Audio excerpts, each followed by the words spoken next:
le proverbe qui dit que si tu veux cacher quelque chose à un Malien, qu'il faudrait le mettre dans un livre.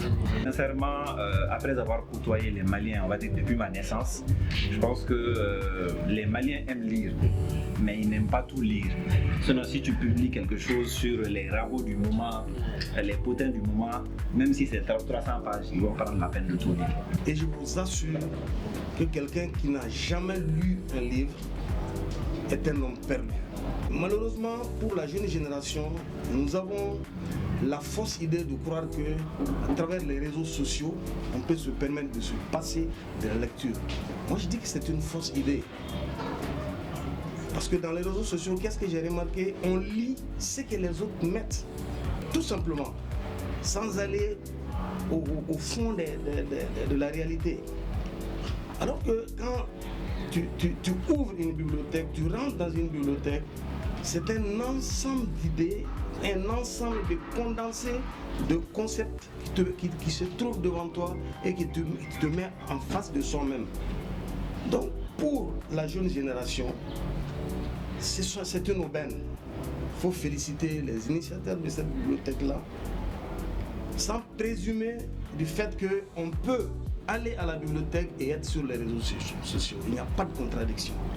Mais la lecture, le vrai développement humain commence par la lecture qui est au fait le miroir qui nous permet de nous voir nous-mêmes.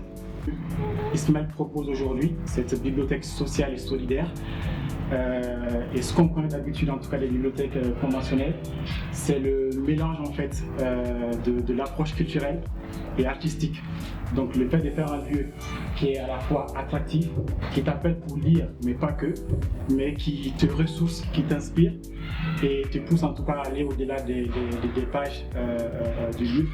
C'est super intéressant. Ce qui est aussi intéressant à retenir, c'est que l'approche de l'éducation doit changer. Parce que nous-mêmes, on a changé aujourd'hui. Les technologies avancent. Il y a beaucoup d'IA aujourd'hui, on le sait. Donc il faut qu'on s'adapte. Donc des concepts comme ça, hybrides, peuvent vraiment faire la différence et permettre à des jeunes comme moi et comme eux, qui sont de la génération, on va dire Z, comme on aime le dire, de se mettre dans un cadre pour lire sans pour autant se sentir coincé dans une bibliothèque. Donc c'est super intéressant. Qui ouvre une bibliothèque ferme une prison. Donc ce qui veut dire que la bibliothèque elle est faite pour la société en général. Donc pas seulement pour l'université, pas seulement pour les élèves, pas seulement pour les étudiants. Il faut trouver des points qui sont intéressants, qui peuvent capter l'attention de cette jeune génération-là et les inviter à venir à la lecture en fait. Et c'est vraiment important. On fait face à une génération, jeune Z. Je ne vous fais pas dire c'est pas du tout facile, même en classe. Je leur dis qu'aujourd'hui on doit faire une conférence. Ils ne sont pas motivés. Mais tu leur dis aujourd'hui on reçoit un rappeur.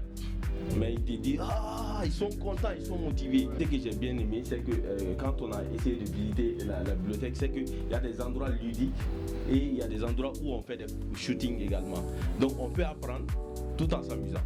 Si nous lisons les écrits passés, vous allez voir que ceux qui ont écrit sur le Mali, ceux qui ont écrit sur la culture malienne, ceux qui ont écrit sur les valeurs, c'était entre guillemets des passagers.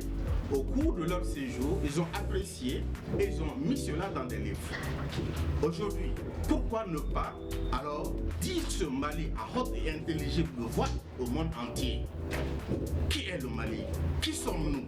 Qui sont alors nos ancêtres? C'est à cela que le Malien, le collègue l'a dit, pourquoi les jeunes sont beaucoup plus attirés par les chansons rap?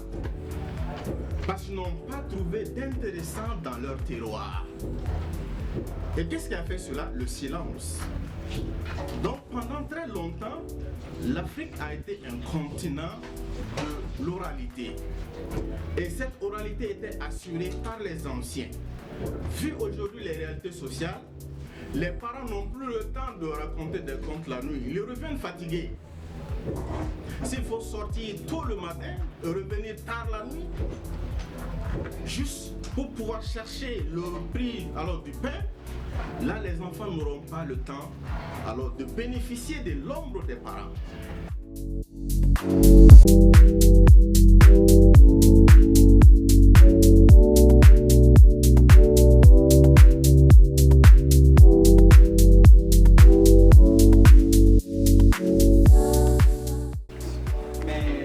aussi essayer de mettre à côté des projets attractifs pour attirer les gens dans la bibliothèque.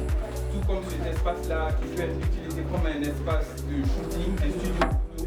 Ça peut être aussi utilisé dans les décors du cinéma.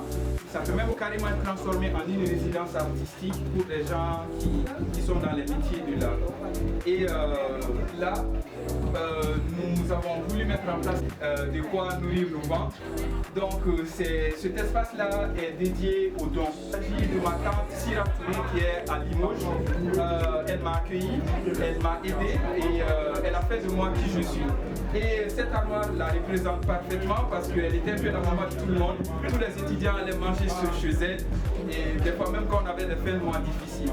Donc cette armoire-là lui est dédiée et c'est vraiment fait pour les gens de bonne volonté qui veulent déposer les choses pour les plus démunis.